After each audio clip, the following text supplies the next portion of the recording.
intrinsic drivers, we need to ask those questions, not just from what we think we know should be true. A lot of our shoulds live here, right? But what does our heart actually want, right? Or maybe I wake up in the morning as a business owner and I'm like feeling guilty that I need to grind, but I haven't examined in the heart where that guilt is actually coming from.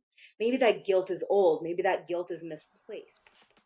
Hey, welcome to this week's episode of The Freedom Experience. I'm your host, Jean Moncrief, and my guest today, now I'm going to try and get this right, is Marina Suholutsky. Not going to lie, it took me a few tries to get that pronunciation right, but trust me, you're going to want to remember her name. Now, Marina is a former IBM executive who walked away from the corporate world. She was managing 200 million in revenue or 200 million revenue stream and had a 10 million team.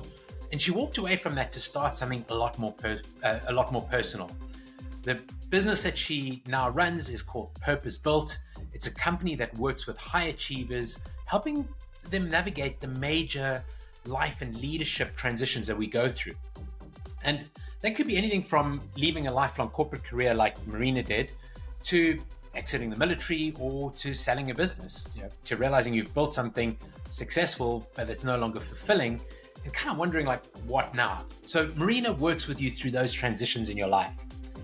And this isn't a conversation about business strategy or productivity hacks.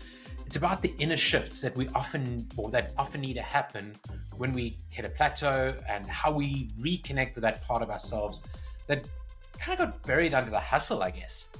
So in this episode, we talk about why your business only grows as much as you grow, and the importance of growing with your business, and how if you're not doing that, your business is going to stall out.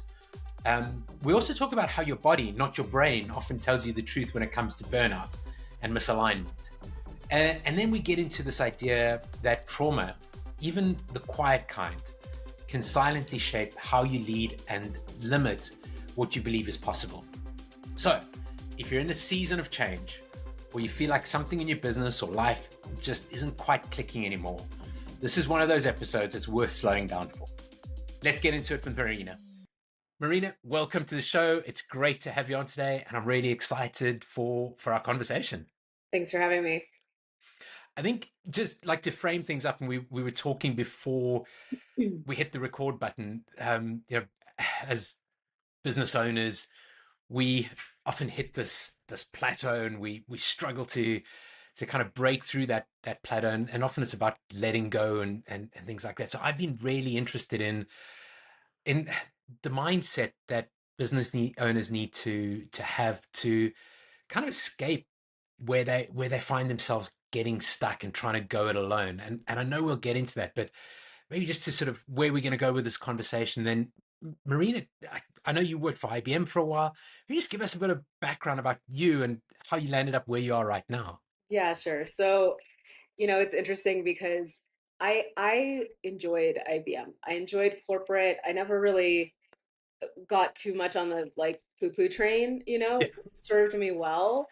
And what served me well is ultimately what I'm doing now, just at a greater capacity. But I was managing teams really early on. And the second I started managing humans, I recognized, okay, this is actually the part that I want to be doing more of. Concurrently, I got really bored, right? Like there Okay. wasn't anything wrong. I actually loved my team. I made it like I checked all the boxes. I made it to executive from like entry level analyst, right, at IBM, which means you have to learn how to play in that world. Yeah. And I did that because I liked humans. And so I was able to navigate humans. But I realized at a point that just was not actually compelling enough alongside the work.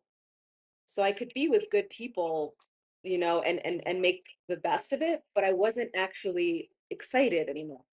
Like there's only so many products you can put into market Yeah. as a digital agency firm, in-house, whatever, until you're like, yeah, I just want to do more of the thing I love more of the time, Which is working with humans, right? just working with humans. Like you'll hear me say at some point today, our biggest message is that we are purposeful humans. Like the Okay. full extent of who we are is what everybody's craving. What is the most authentic expression of you as a human, me as a human, right? And we'll get into that as we go towards limiting beliefs. And so I had always kind of known I'd work with humans in some way, and I always wanted to do something on my own. My mom used to always tell me, always work for yourself. She had a boss when she was like in her early 40s who didn't let her go on a vacation with us. Like he didn't let her take me on vacation. And So so I basically had to stay at work, couldn't go take that time off as a family. yes, Yeah. yeah, on this trip to Virginia Beach, and that ever since then she was like, you have to work for yourself at some point. Okay. Long story short, March 2020, I quit IBM. It was like March 9th or something.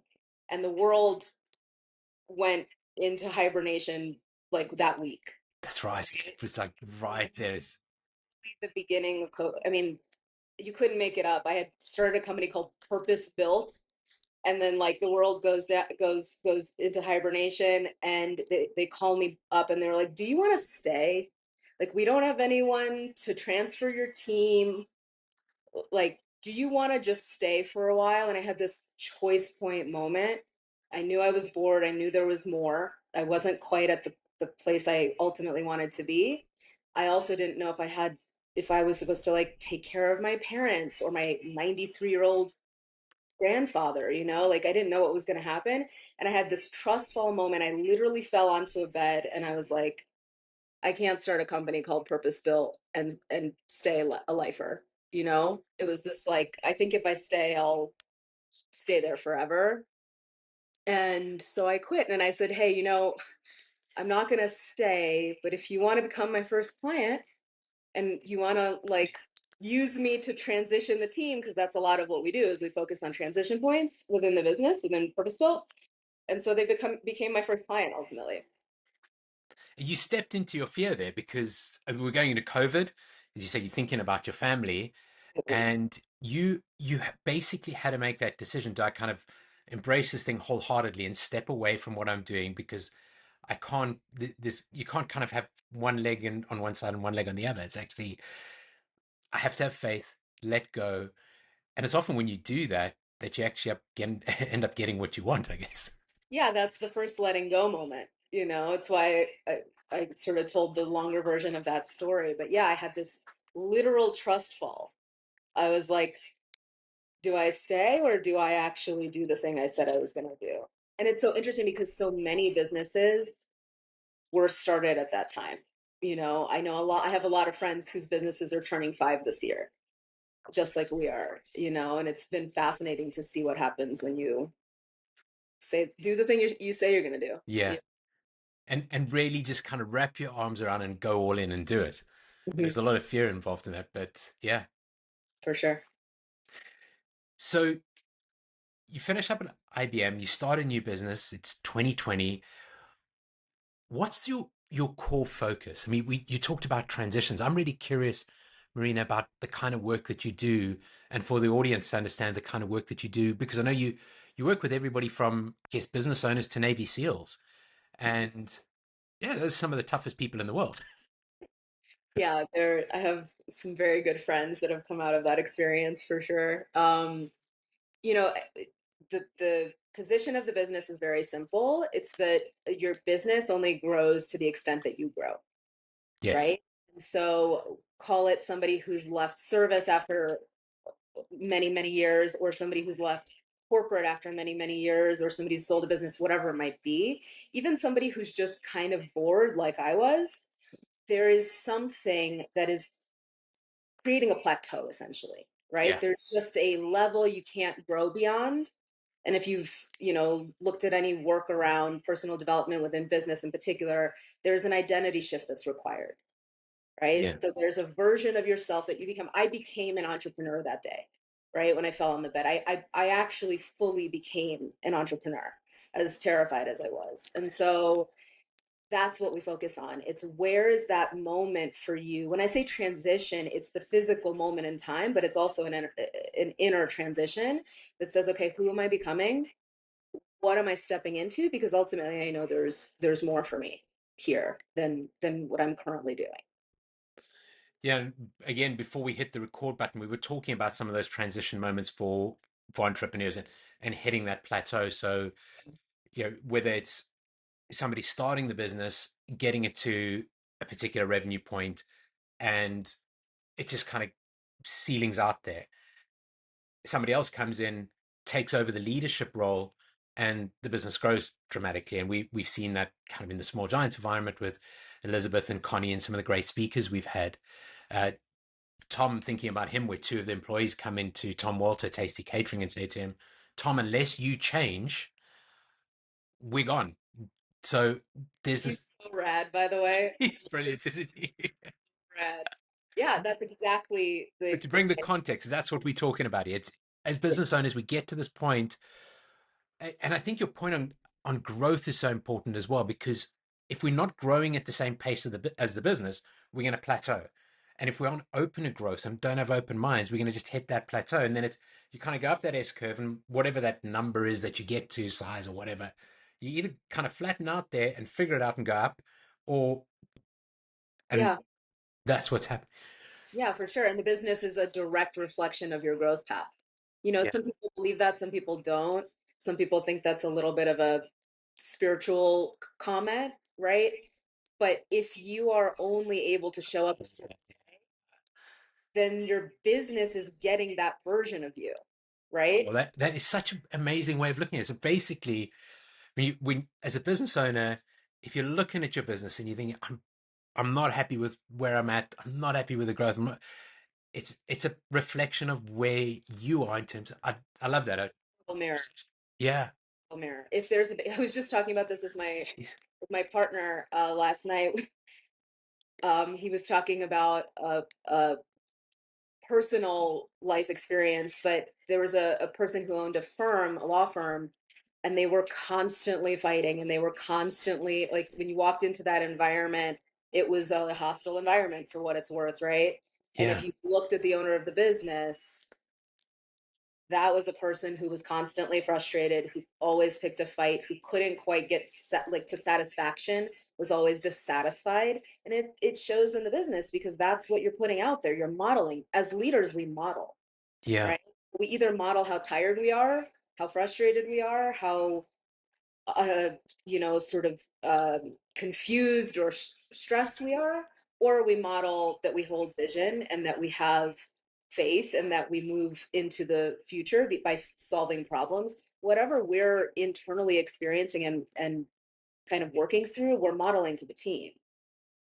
Yeah. Yeah. And I mean, again, if you're looking at your team and saying, I might as well do this myself, it's basically kind of a reflection of how you are running things. It's Oh, yeah, doing it alone is I don't know, maybe a top three, of sort of entrepreneurial mindset plateaus, I would say.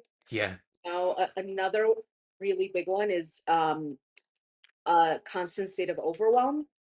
Like, there's just too much going on. There's just too much. It's too much. That's another big one when there's a lot of change going on. So there are a few, but doing it alone is pretty ubiquitous, I would say, from what I've gained. Yeah, I mean, and I think a combination of them sometimes as well. Like, I don't know, I feel like both of those I've landed up being there myself, and probably at the same time as well. So, Yeah, and may I just say one more thing? I think it might be interesting for the audience, because you brought up Navy SEALs. yeah, It's really interesting because cultural context, the way we grow up, really matters, which I spoke a lot about at Small Giants. One of the things I've experienced with people who have come out of service is they are team based. yes, It's the team where, it's not about me, it's about the team. And so that has been something where stepping into something individual is actually really challenging. It's the opposite of I need to do it alone. It's like, I don't matter. The team matters more than I matter. yeah, So I'm bringing that up because, there are people in different cultural contexts where they kind of put themselves on the back burner, right? yeah, And then there are other people who are in American individualism, entrepreneurial spirit. I have to do it all myself. And so recognizing where you fall in that so that you know what to evolve out of. is Yeah, important. I might be generalizing, but you make a good point there. With if you come from a environment, Marina, where you've been playing in a team, like with sports team, service, I Yeah, even have noticed in some of the clients I've worked with and coached where there's a strong kind of faith-based element to the sure. business. There's far more like vision, team values, those kind of things are the softer Yes. edge maybe is just there naturally. So I mean, I noticed it stepping into this leadership role with Small Giants, even with the small but mighty team that we have. Bridget, Heidi, and Katie are just phenomenal and are so cohesive and so like we're focused on this community and that picture, which is just really refreshing to come in and work with a team like that. So Yeah, and congratulations. I don't know where in the recording cycle you are, who's gotten to congratulate you first. Like, congratulations. thanks very much. What, but let's go back to this transition point. Like, I mean, you work with all these different people. How do, as a business owner, somebody listening to this, when are they starting to reach out to you and say, "I need help"? Or is that how it happens? Mm. How how is how am I kind of registering that this is something I need some help with? Usually, it's not the languaging that you would find on the website that brings somebody to the work, right? It's usually some kind of pain point that just starts to grate on you a little bit too much, right? There's like a I'm bored, I'm annoyed, I built this business, I don't like it anymore, that kind of thing, Yeah, right? That's thing one version of events. The other version is a little bit more silent, kind of personal gnawing.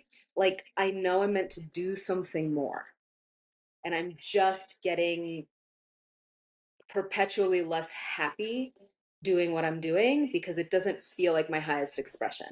mm, Right? So it's either something in the business that's creating a pain point. That's the first version of what I was sharing, or there's something inside of you. And either way, again, the business only grows to the extent that you grow. So chicken or the egg, it doesn't really matter where you start, but it's recognizing that there is a friction or a pain point, and then going, who's got the tools I don't have? You know, yeah, most people we work with, and I recognize this probably in year one, most of the people we work with are um, masterful in their own right, right? They're really good at what they do. And so they can recognize, okay, I would know how to solve this problem in my industry, but I don't have the tools to solve it in this growth phase. So who gotcha. has the tools, right? But it's some kind of friction or grading point, either in the business or within themselves. But I think some of us can kind of deal with that grading point or that friction for so long that it almost gets to, I mean, we see it gets to burnout, breakdown, whatever it is, that just we do not kind of see the signs or I don't know, it's just that grit that like I'm gonna just keep going, keep going, Yeah. keep going, and we just don't Yeah. recognize it. Yeah. Yeah. I mean, I shared an example in the talk I gave about Dan Harris. Do you know the Yeah.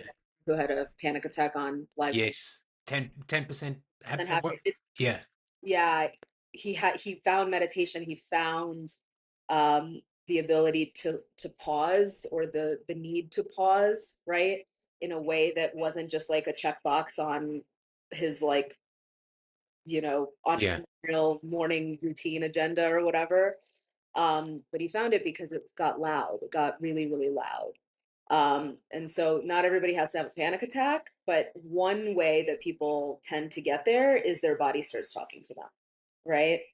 Gotcha. Yeah. Another, go And you ahead. got to listen to your body, right? Like it's telling you something, I Yeah, guess. and And just forget that they're humans. yeah. That's why we always say you're a full human. You have a body, you have the need for food, sleep, the basic necessities. You're not immune to the basic necessities.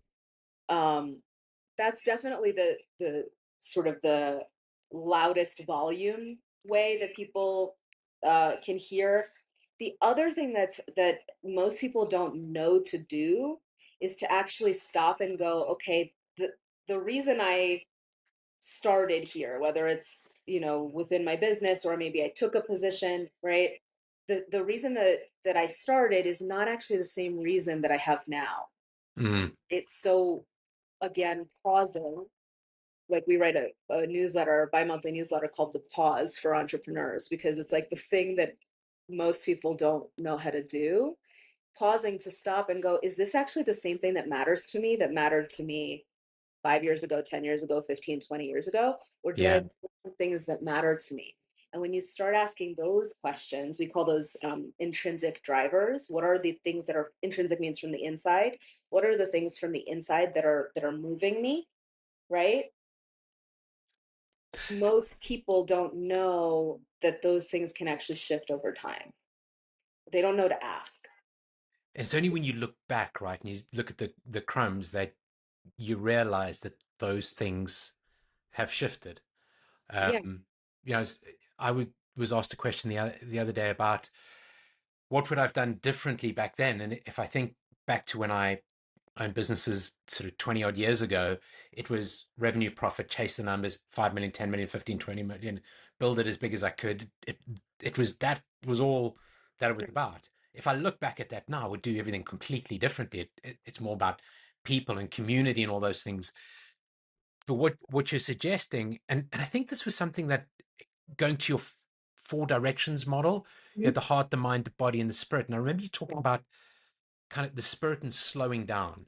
Yeah. And we come from this kind of these H words like hustle and hyper and just go, go, go. And it's like, you got your F words and you got your H words, and we don't slow down. And I Right. think I'd love, I mean, I really enjoyed kind of Yeah. hearing about that model, but I feel like, if you're listening to this, if the audience is listening to this and they're struggling with that, kind of stuck in the grit mode, and they haven't realized that there's these intrinsic drivers that they kind of need to be thinking about, does that tie into the heart, the mind, the body, and spirit kind of model that you have?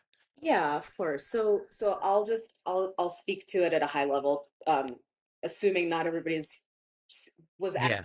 and so I'll just give the high level. So the mind, body, heart, spirit, if you've gone to a yoga studio, you've heard mind, body, heart, spirit, right? Maybe Yes. there's different words for it, but the four directions come from North American and South American indigenous tribes. And they represent different elements of life, right? So the seasons, life, birth, death, rebirth being spirit, right? And they represent elements of our own humanity, right? So we have the logical brain, we have the mind that protects us, that helps us be good strategists, get to the numbers goals, Gotcha. figure out what those things are. The body, which I just spoke to, right, which is the thing a lot of people ignore. We always say the body tells the truth. Like when you have a panic attack on live air, Yeah. there's Is it? no pretending that didn't happen, right? So the body is the place where we get information. We just need to learn how. Um, the heart is, when we talk about um, bringing your whole self to work, a lot of times people think that they shouldn't bring their emotions to work, or flip side, they bring all of their emotions to work and then they have no boundaries in the environment of a work Oh, context. But that's where words like empath come in, and the ability to actually see where the other person's experience really is, to be able to look at someone and go, hey, what's actually going on with you, yeah. something deeper there. And then spirit, you can replace spirit with intuition, with trust, faith, God, whatever version of that you want. But that's the place where um, mind logic doesn't really need to exist, right? Things just make sense. There's a place where you don't worry when you're in spirit. You trust, right? Yeah.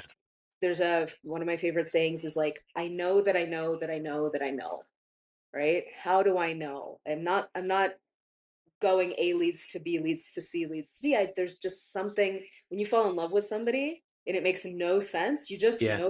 know that you know that and that's no pun intended. And that's spirit.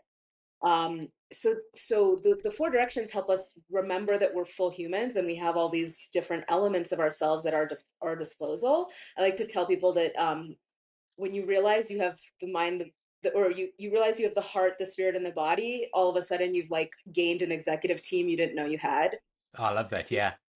All of a sudden you've got more members on your team than the lauded Western version of how one shows up, which is through the mind. And so that's a way of navigating yourself, right? In Yeah. terms of drivers, back to your question, we need to ask those questions not just from what we think we know should be true. A lot of our shoulds live here, right? But what does our heart actually want? Right? Or maybe I wake up in the morning as a business owner and I'm like feeling guilty that I need to grind, but I haven't examined in the heart where that guilt is actually coming from. Maybe that guilt is old, maybe that guilt is misplaced. There's a term we use, we call them injected drivers. So life putting things on us, right? Feeling like we should have guilt or we should have a better work ethic than we Okay. do, you Yeah. know. So the heart helps us examine those things because we don't always know what we want if we have guilt and shame and other people's inquiries in the way. And then the mind is trying to logic our way into meeting those standards, right? And so when we go through it, there's just different ways to navigate yourself to grow and find how to unlock the plateaus. And the trick here is actually to take the time to go deeper, to listen to the body. I mean, I think another great example of that was, I think, Chip Conley, was it Chip Conley from Joie de Vie, who actually spoke at Small Giants, I think on the second, at our second conference in San Francisco. Heart attack on stage, dropped dead, was dead for a period of time. His father was in the audience at the time. They managed to resuscitate him, but it was just that they hadn't listened to the body. And ultimately, that's what happened. Yeah. So we need to be listening. We need to be going deeper. We need to be kind of asking questions. Yes. Why is it that I feel guilty? What is my body telling me? Yeah. And that's kind of before you land up going through a transition that's really bad, Right. use those as signals Yeah. that it's time to change, to transition, to do Yeah. something differently, right? And it, Absolutely. And to also do a little, one of my favorite questions in the set of drivers work when we ask, it's like a set of 10 questions. One of my favorite questions is how much progress have you made? To look yeah, backwards, right? To give yeah, yourself some credit because if there's guilt or if there's a should in there, you're often overlooking the work you have done and what progress you have made, right? Because if you're grinding towards something out in the future, then you're not taking pause again to slow down, to really go a little deeper, to ask the harder questions. You're not pausing to also give yourself any credit, you you know? should measure your success against kind of what you've managed to achieve, those small achievements that you've made along the way, right? Not, Of course, it's yeah, it's easier to be easier on yourself when you think you've done a good job, yeah. you know? I mean, we were talking as well before we started, how kind of knowing how much you can hold as leaders is so important. Having boundaries, and instead of just kind of stretching until you break. And Yeah. it's yeah, listening to those signals. Yeah, I mean, nervous system capacity in general, the ability to know, okay, I think it's Mel Robbins. I could be wrong, but I think it's Mel Robbins. She talks about when she comes home to her partner, or whoever comes home second, kind of does a check-in and says, "Hey, I'm at 90%. Where are you at?" Yes, I remember. Yeah, Right? That's capacity. We don't do that very much throughout the day because we're going. We have meetings and we don't put in pauses and whatever the thing is. But the ability to stop and check in to say, I'm at 15%. And you know what? That is very likely going to show to my team. And that's what I'm going to be modeling to my team, right? Versus going, let's be honest, the body tells the truth. I'm at 15%. I'm going to need some help today. What a different environment to create culturally, right? That's the kind of thing I mean when I say capacity. It's where are you at? What can you actually not just hold, but hold and be in integrity with yourself? Show up the way you want to show up. yeah. Show up the way your team deserves. Show up the way you deserve. Show up the way your business actually deserves, right? what decisions are you going to make at 15 versus at 85? But you've got to be vulnerable, right, Mary, to be able to actually to say that. I mean, to be able to walk in and say, "Hey, team, battery's at 15% today." I mean, nowadays you've got these wearables. I was just thinking, this thing tells me what my body battery is. I know my partner walks around and she's body battery's down to 10%. Literally. You, That's kind of what we're talking about. as leaders, we need to be vulnerable. We need to be able to do that. We need to be able to stand in front of the team and say, "Hey, I'm at 15% today. I really need everybody to kind of rise up and help me." Right? Right. And so that goes into a really good example of a plateau, right? Where if a person believes that their version of being a leader is never showing weakness, or if the person believes that it's their responsibility to hold the weight of the problems of the business on their shoulders, they're not going to leave any space to be vulnerable, which is a plateau for them and it's a plateau for their business. Learning how to recognize that to say, okay, Yeah. it's how do we create more capacity by checking in with ourselves, mind, body, heart, spirit, drivers, whatever it might be, so that actually we can grow and expand. It's a very constricting thing to feel like you have to do it alone, feel like you have to hold the weight of the world. It's very insular, right? Of an experience. It's not expansive.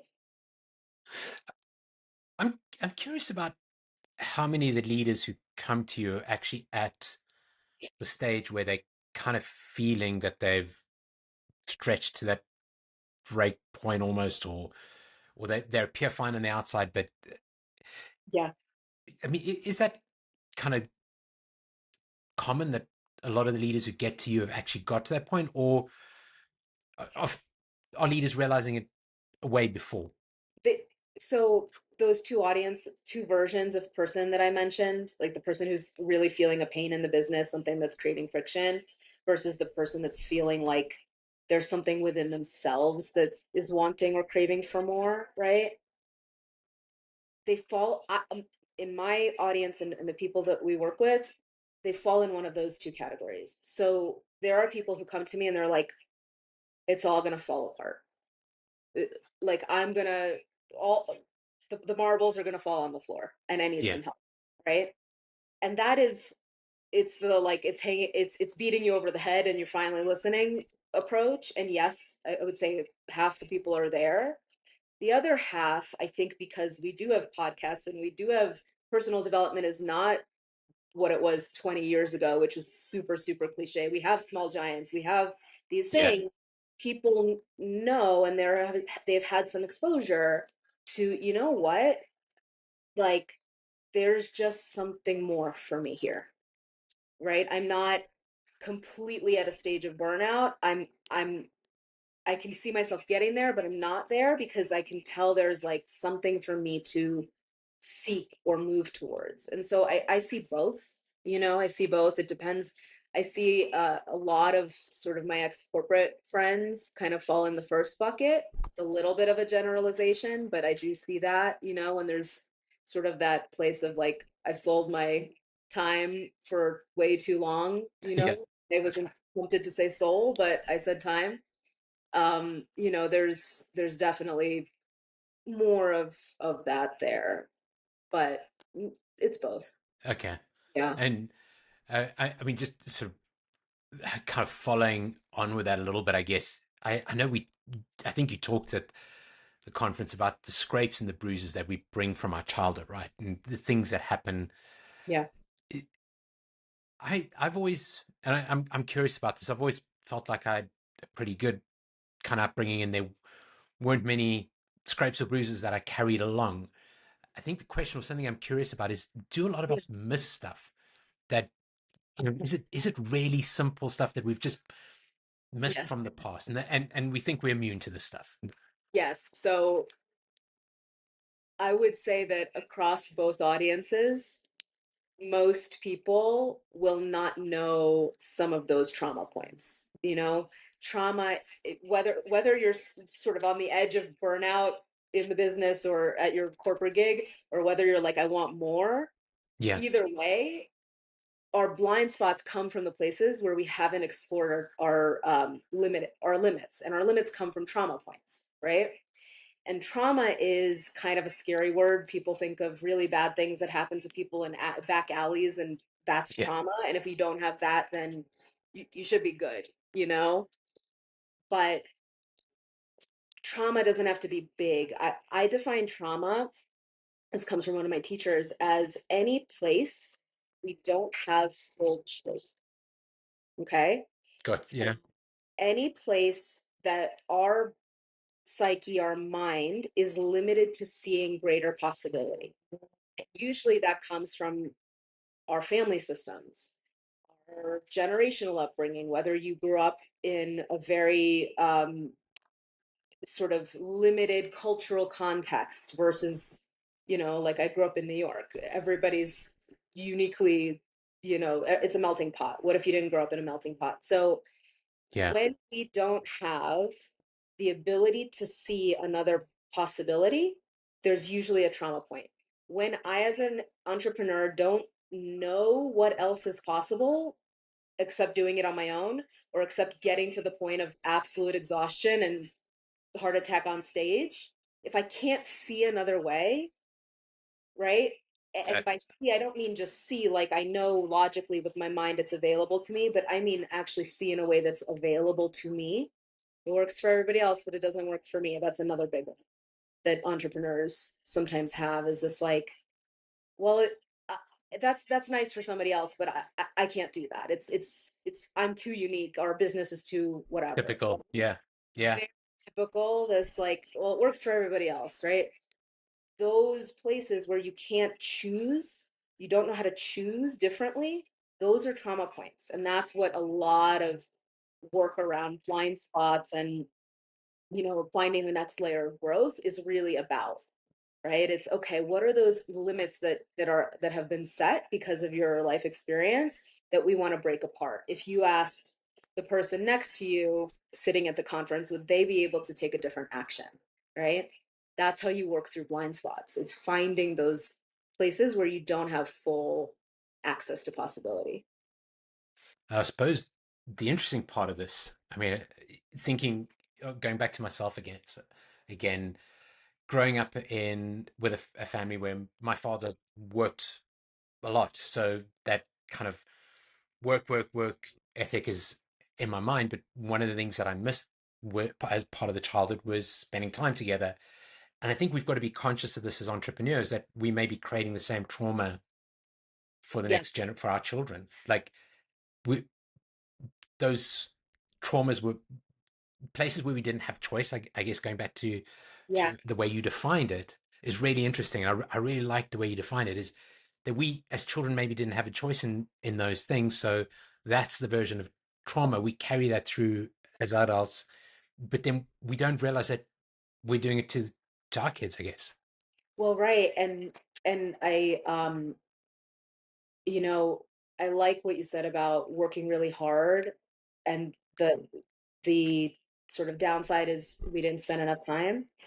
The reason I say I like it, even though it doesn't sound like it was all that great in the moment, but I like that because it's an example where it wasn't malicious, Yeah. right? It wasn't anything that was intentionally done to harm, right? And I have this conversation a lot with business owners. Business owners don't like to feel like they are a victim to anything, that they're at the effect of somebody else's, behaviors. A lot of business owners don't like that. And so seeing an example of like, yeah, that was the context of the time, and Yeah. working hard was revered, right? And so of course part of the downside is that, we didn't spend time together. There's nothing Yeah. malicious about that. There's not anything to shame or guilt anyone for. It's just the way that things were shaped, right? And that brings guilt and resentment and shame, and we don't want to dishonor our families or whatever it might be. It takes it all off the table and just says, this is what happened. This was the context. Now we have a different context, right? So Yeah. how do we move from that? I'll share a personal example if it would be helpful Yeah. too. Sure. Definitely. The one that I grew up with was, um, it's hard work to get out from where we started. Like we immigrated, you leave everything behind. I shared this, my Yeah. grandpa was a Holocaust survivor. We came here with $250 to our name, all of that. It took a lot of hard work to get out of that. A lot. My dad once walked to Manhattan instead of paying 250 for the subway, right? It was hard work, Yeah. right? And Well, I grew up like, yeah, you have to work really, really, really, really hard. It's actually just part of how life is, right? and don't be reliant on the system, I think was one of the things that your family wanted to escape being reliant on the system, I guess. Yeah, they did not want to stay on government assistance for very long, all that stuff. And I admire all of Yeah. that. Like, I talk about it all the time. It like means a lot to me. And it was not really available for things to be easy. Like the flip side of that, how, right? How do you actually find ease in your environment? How do you find ease in your business? And so a lot of what I've embraced is this contemplation of ease, right? Um, what does generosity actually feel like for me? How do I show generosity today versus when I get there, wherever there is, which may never happen, right? Generosity is a flow, isn't there's an ease to it. So I've just explored generosity. And so I'm in this interesting and have been in this interesting exploration of like, so how do I learn ease? It's not because there's some resentment that I'm holding on to. It's just it wasn't really around. Like Yeah. it wasn't It it wasn't just it wasn't an option, right? that Yeah. much of an option for me. And my everybody loved each other. There's right back to your point, like it's not these massive life traumas. Those exist too, and we work through them, just to be clear. But most people have these little places where it's just like, I didn't even consider that ease was an option. I didn't consider that I could ask for help and not have to do it alone. Like it wasn't modeled. And so Yeah. that's where things get really fun because when you actually go, oh, there's this whole other ecosystem that I don't have available to me. I'm not in choice. I don't know how to get there, right? Yeah. Then it becomes a game. Then it's really, How do really, we figure this out? How do we get there? it's where, things get fun. That's the game of entrepreneurship. It's the Yeah. game of personal development. I think to some of the things you've said along the way, like you you arrive, immigrant family, escape the system, the reliance on the support from the system, and then your mom says to you, "Don't work for in the corporate world." Kind of, you Yeah. don't think so? Escape the kind of Yeah. corporate world, and as you said, you learned a lot, and you got a lot out of IBM, which is fantastic. Hmm. Now you create your own thing, and you're about kind of helping people find their purpose to do their thing. Yeah. Um, Yeah. I yeah, there was something that you said as well that was I really loved. I sort of thought if you've got kind of closing question, but Yeah. I love how you talked about coming back to ourselves, coming home. Hmm. I was wondering if you talk a little bit more about that. I'm curious what that means, and Yeah. how, coming back to ourselves. Hmm. Yeah. So we can talk about it a couple different ways. You can see the thread to home in my story, Yeah, right? Which is why it feels true to talk about. The mind, body, heart, spirit, the navigation of self, coming home is your center, right? If they are on a wheel, then home is the center. And home is a connective feeling, a connective experience with what is true for you, intrinsic, right? Back to the drivers. It's true for you and you're not questioning it. It's kind of like bringing the whole wheel inside, right? yeah, And the reason it's so important is at the end of the day, there are 100 million right answers. It's not like we're going to get it wrong, right? We're going to make mistakes along the way, but there are all these people's opinions and ways of doing business, of doing life. The one that's right is the one that's true for you, mm, one that yeah, resonates the most. It's the one that feels like yours, you know?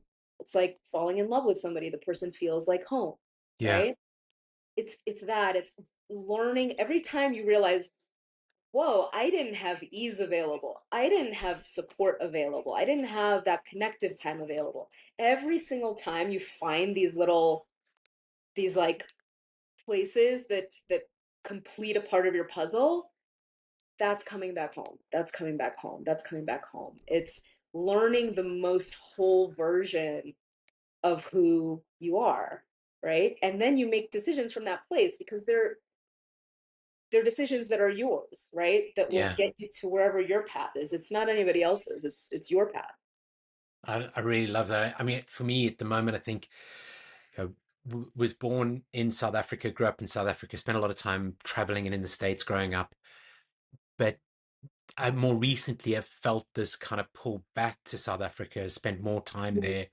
Mm-hmm. My mom's getting a bit older, but it kind of felt like this pull back to home in a way.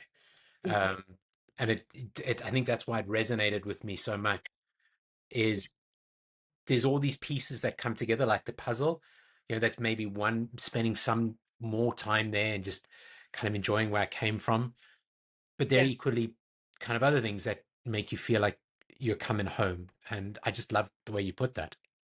Yeah, absolutely. And it's like you take the parts that you grew up. I love honoring where I come from. It's like it's one of the things that I think people really appreciate.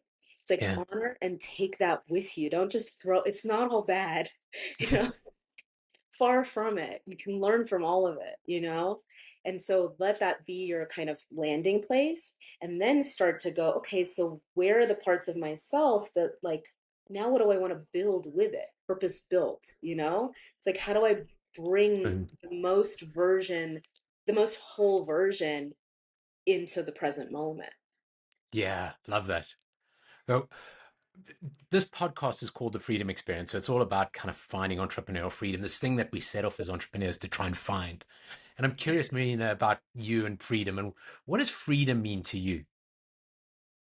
I I, I kind of just said it and I hope it's Yeah, not I think so. definitive, but to me, wholeness is freedom. Love it. Yeah. Right? Wholeness, the ability to go, there is nothing in my past and nothing in my future that I'm not going to welcome. It's all a part of my experience. It's all a part of who I am. I am here to learn more and more and more of who I am. It's so beautiful. And Yeah. yeah, they're right. You don't humans and animals are not meant to be put in cages, right? And whenever we are in a place where we can't fully express, we don't feel whole. Yeah. And so it's It, wholeness is freedom to me. And that exists irrespective of place. yeah. Brilliant. Love it. It's Yeah. really beautiful. Thank you so much. Yeah. Thank you for giving us the time and sharing your wisdom with us. And I mean, we'll put everything into show notes. So if folks want to reach out to you and get hold of you, website, LinkedIn, make sure I'll sign up for your bi-weekly newsletter. Looking forward to reading that. Sorry, I haven't done that already, but Sorry I haven't added you to the list. Thank you so much for having me. This is so nice to go deeper with you. absolute pleasure. Hey, thanks for tuning into the Freedom Experience. I hope that this episode sparked something for you. If it did, go ahead and hit the subscribe button. Give us a 5-star review. It really helps for us to get in front of other business owners, other entrepreneurs. So wherever you're watching, whether it's YouTube or on your favorite station, make sure to just give us a review or give us a rating. Really appreciate that. And then if you're curious about the work that we do to help support values-driven leaders and businesses, then head over to smallgiants.org. You'll find some great resources, upcoming virtual workshops, and a whole community of people, of leaders building great companies, not just big ones. And if Marina's message resonated with you, check out her newsletter. I've just finished reading one now. They're fantastic. It's The Pause for Entrepreneurs. And I think it's very thoughtful and a great read. So thank you for tuning in. And that's it for me. See you next time.